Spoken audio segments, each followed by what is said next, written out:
R stands for relevant. Your goal should actually matter to your bigger dream. It should move you in the right direction. For instance, if your dream is to speak English confidently with friends, spending hours memorizing academic vocabulary might not be the most relevant goal. You'd be better off learning conversational phrases and practicing casual dialogue. Exactly. And finally, the T stands for time-bound. Your goal should have a deadline. This creates healthy urgency. Without a time frame, goals tend to float away into someday, which often means never. So a complete SMART goal might sound like this. In the next 2 weeks, I will watch 3 English language videos about cooking and write a 1-paragraph summary of each video in my notebook. Let's check it. Is it specific? Yes, you're watching videos about cooking and writing summaries. Is it measurable? Yes, 3 videos, 1 paragraph each. Is it achievable? For most intermediate learners, yes. Is it relevant? If your dream is to feel comfortable with everyday English, absolutely. Is it time-bound? Yes, 2 weeks. Perfect. That's a well-designed goal that will actually move you forward. Now, I want to address something really important. What happens when you set a goal and you fail to achieve it? Oh, this is crucial because failure is not the end of your dream. It's actually information. Information? Can you explain that?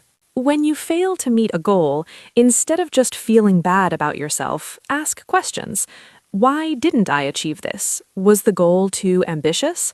Did I underestimate how busy I would be? Did I lose motivation? Was my approach wrong? So failure becomes a learning opportunity rather than a judgment of your worth. Exactly. Let me give you a personal example. Last year, I set a goal to create 1 podcast episode per week. I managed for about 3 weeks, then completely fell apart. What happened?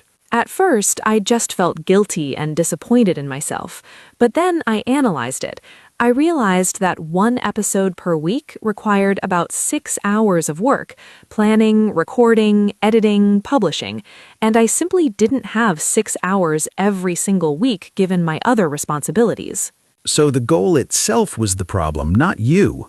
Right. The goal was not achievable for my current life situation, so I adjusted.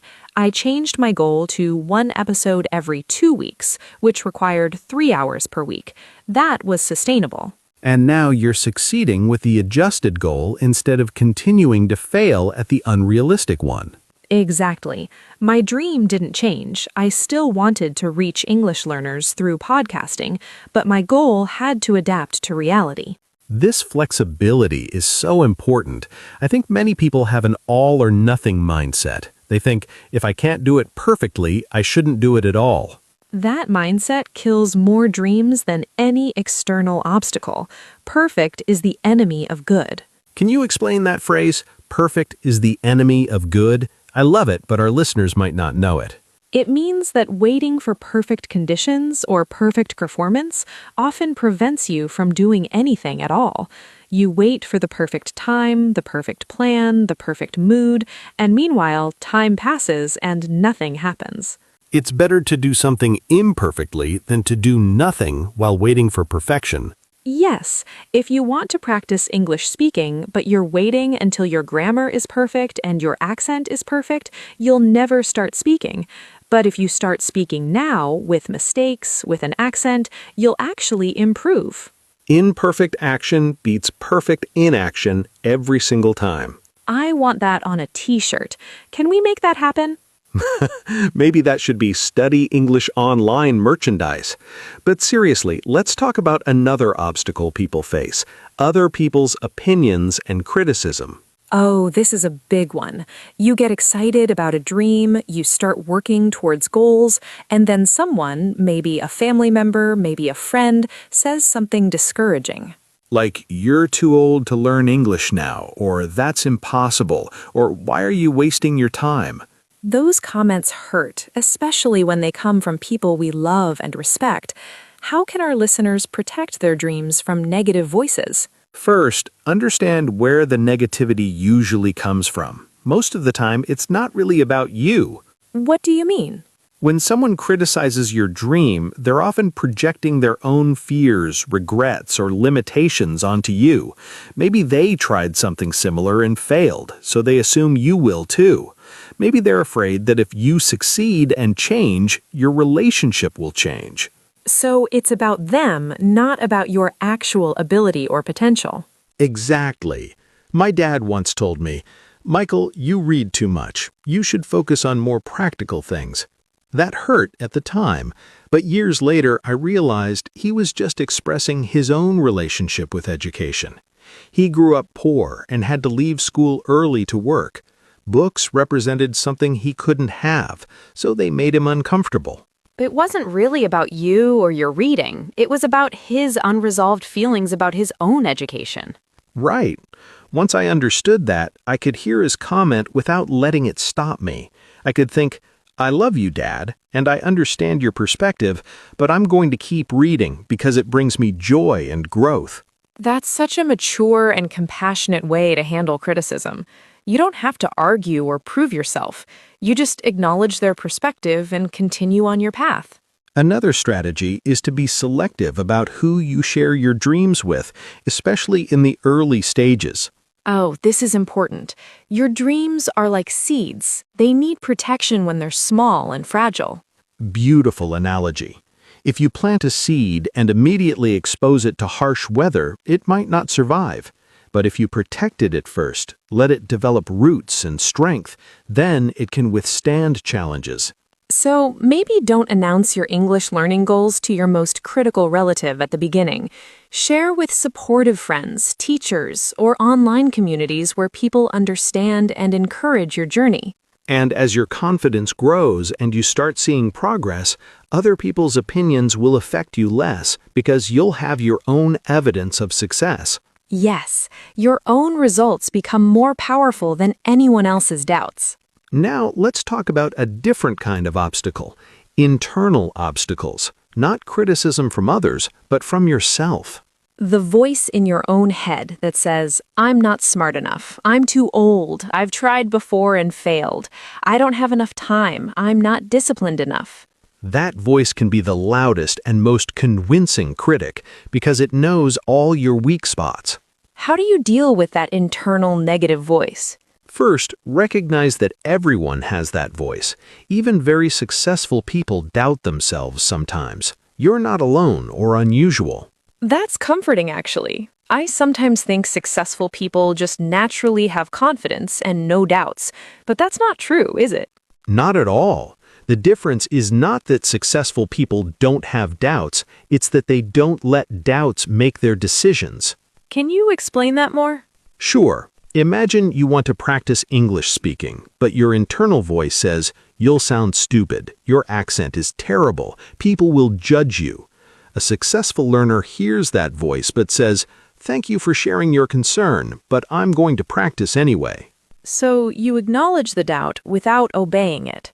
Exactly. It's like a worried passenger in your car. You can hear them saying, "Are you sure about this route?" But you're still the driver. You make the final decision. I love that. The doubt can come along for the ride, but it's not driving the car. Another technique is to talk back to negative thoughts with evidence. Evidence? Yes, if your brain says, "You never finish anything," you can counter with specific examples. Actually, I finished that online course last year. I completed my project at work.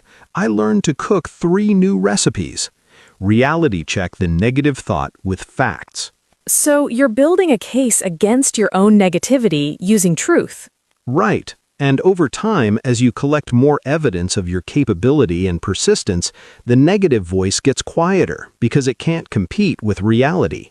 This is so practical. I hope our listeners are taking notes, or at least really listening to this part. Let's talk about one more internal obstacle, comparison. With social media, it's so easy to compare your progress to everyone else's. Oh, this is dangerous. You see someone posting about their perfect English, their amazing opportunity, their fluent conversation, and you think, "I'm so far behind. I'll never be like that." But here's what you're forgetting. You're comparing your behind the scenes to their highlight reel. What does that mean? You see their success, their finished product, their best moment, but you don't see their struggles, their failures, their hours of practice, their moments of doubt. You only see the polished result. So it's not a fair comparison at all. Not at all. It's like watching a beautiful building and thinking, I could never build that, while forgetting that what you're seeing took years of planning, construction, mistakes, and corrections. You're not seeing the scaffolding, the blueprint, or the rejected designs. So what should people do instead of comparing? Compare yourself only to your past self. Ask, am I better than I was 3 months ago, 6 months ago, a year ago? That's the only comparison that matters, because it's the only one that's actually fair and relevant to your journey. If you couldn't have a 5-minute conversation in English last year, but you can now, that's success.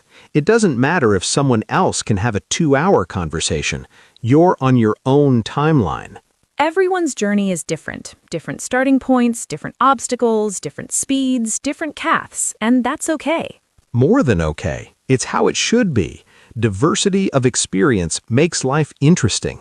Let's shift now to talk about practical daily habits that support dreams and goals. Because we can have the perfect plan, but if we don't actually do something every day, nothing changes. Right. Consistency is more important than intensity. Can you explain that? Sure. It's better to study English for 15 minutes every single day than to study for 3 hours once a week. Why? 3 hours is more time than 15 minutes times 7 days. Actually, 15 minutes times 7 days is 1 hour 45 minutes, so it's more time total. But even beyond that, daily practice creates momentum and habit. Your brain stays engaged with the language constantly.